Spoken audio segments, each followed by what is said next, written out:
Okey, kita sudah sampai di Langkawi. Alhamdulillah, Abang Long comeback 2025.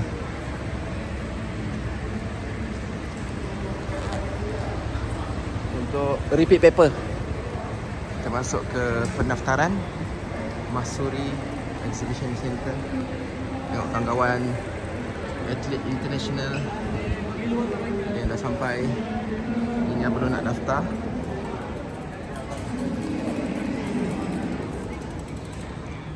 Tengok ramai sekali.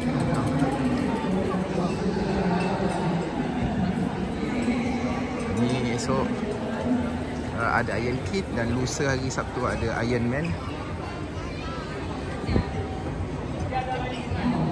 Buat makan.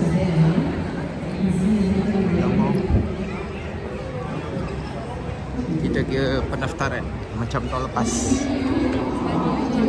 Kita buat sikit-sikit video. Ini video untuk pendaftaran.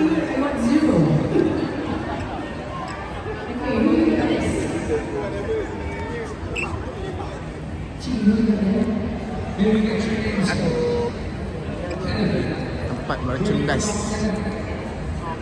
Mama bincang merchandise dulu. Papa nak mana pendaftaran? Oh, situ. Ini merchandise. Merchandise ni cepat habis ni. Ni hari pertama. Candidates this afternoon. Pants and belt and nice. Let's not interrupt him. He started already. I guess 43 for candidate. You think so? Okay. Kita cari nama Abang Long Mozart. From Langkawi. Come on, Kenneth. Cek nama Papa. Mana? Kenneth will be racing. Of course, it's with him.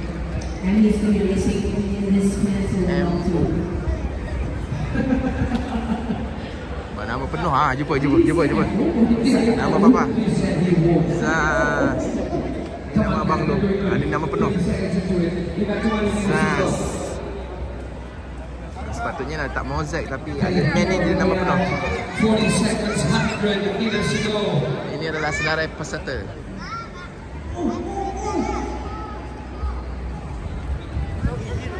Cerdas ni peserta Iron Man.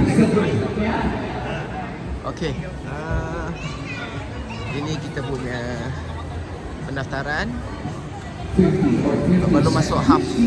Ini adalah edisi Iron Man Langkawi kali ke-10. Kali ke-10. Ini dia punya tu. Lepas kita nak berdaftar.